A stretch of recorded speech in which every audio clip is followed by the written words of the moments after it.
د اونۍ پای.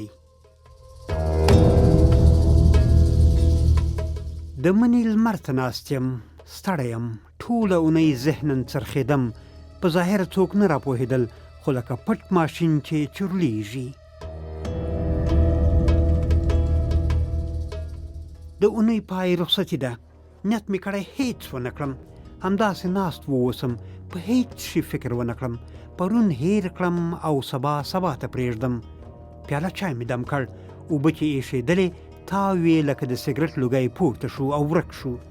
که بله ورځ وای او دې تاو ته مې ورپام شوي وای، حتما مې فکر پرې کاوه چې څرنګه له یو څه اوس هیڅ شو.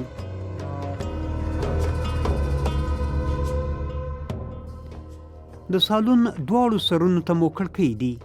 یوه کړکۍ یې سړک ته پرانیستې ده، له هغې د کوڅې ونه راښکاري. پاڼو یې رنګ بدل کړی، لکه رنګمال چې رنګ پرې پاشلی وي او ترې تللی وي. ځینې پاڼې یې لا زرغونې دي، ځینې سرې او ځینې زیړې. دا بله کړکۍ چمن ته خلاصه شوې ده، له دې د مڼو ونه وینم. مڼې یې پخې شوي دي، ډېرې یې مرغانو خوړلې دي. نیمه مڼه یې خوړلې وي، نورې یې پرېښې وي. څو اونۍ پخوا لا دغه ونه ډکه ښکارېده، پاڼې یې څانګې یې برېښېدې لکه سینګار شوې پیغله. اوس لکه دوړې چې پرې پرتې وي، بې سیکه ښکاري. پیالې ته مې وکتل، تاو ترې نه لټېږي. چای سوړ شوی دی، په میز مې پیاله کېښوده، راسره ومې ویل په هیڅ شي فکر نه کوم، باید آرام وکړم. له دغې هیلې سره سم مې سترګې پټې شوې، خو خوب نه غواړم، د شپې ویده وم، بس دی. ویښ دې یم، خو آرام دې وکړم. سترګې مې په تلویزیون ولګېدې، مړ وو، مړ دې وي. ښي لاس ته مې غړۍ کږه کړه، په دیوال مې پخوانی عکس راځوړند و، ویښته مې تور و، سترګې مې برېښېدې، مسکی وم، راسره ومې ویل چې کوم کال به و؟ عکاس مې په یاد دی، ځای مې په یاد دی، کال مې هیر دی. د دوبي یوه ورځ وه، یوې مېلمستیا ته تلم. عکس چې اخیست راته ویلي یې وو لږ خو وخانده، که اوس نه خاندې بیا به کله خاندې.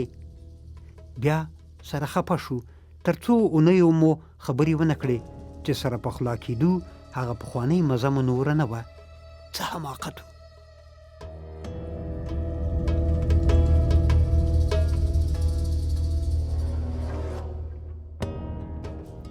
زه باید آرام وکړم، تیر هیر کړم، ستړی یم. له کړکۍ د باندې د ونې پاڼې باد وښورولې، له ځایه ورپورته شوم، له کړکۍ سره ودرېدم. له هندارې مې ټوله ونه ولیده، پاس یې پاڼې ټولې زرغونې وې، دا لاندې یې رنګېدلې وې. لاندې په تور پاخه سړک څو ځایه زیړې پاڼې پرتې وې. راسره ومې ویل باد به یې ووهي، د ښاروالۍ موټر به سبا راشي، لوېدلې پاڼې به جارو کړي. ویښته به مې هم د ونې د دغو پاڼو غوندې لویږي. آخر به تار نه وي راپاته. دا څو میاشتې دې خبرې ځورولم. د ونو پاڼو بیا دغه خبره را یاده کړه. څو اونۍ وروسته به دا ونه لغړه شي، پاڼه به نه وي ورپاته. زه به هم یو وخت ویښته نه لرم.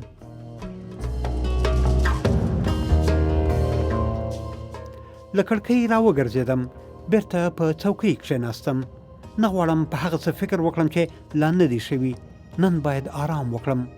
میرمن مې له پخلنځي را ووته، پیاله یې په لاس کې ده. ته پوهېږې شیدو ته مې کورکمن ور واچول. نو څه وکړم؟ نه غواړم څه واورم، غواړم آرام وکړم.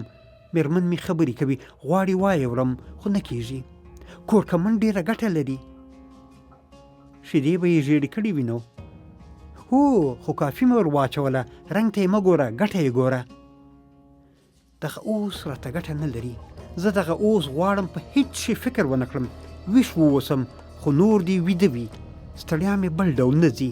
میرمن مې پیاله راته په میز کېښوده، دا ولاړه. کافي، شیدې او کورکمن سره ګډ شوي دي لکه د ونې رنګینې پاڼې. چمن ته خلاص شوی ور مې پرانیست.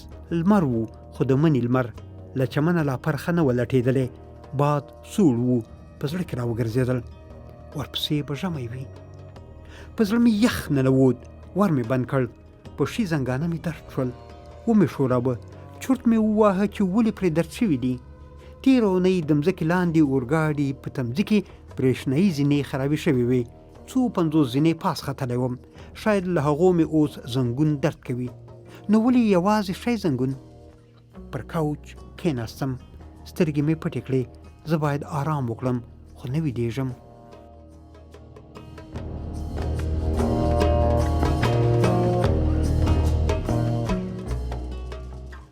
نه پوهېږم څومره وخت اوښتی و. سترګې مې خلاصې کړې. خوب راغلی و. میرمن مې څادر راباندې اچولی و. زه په ناسته ویده شوی وم. د باندې ورېځ خپره وه. میرمن مې د کړکیو پردې کش کړې وې. د باندې څه نه راښکارېدل.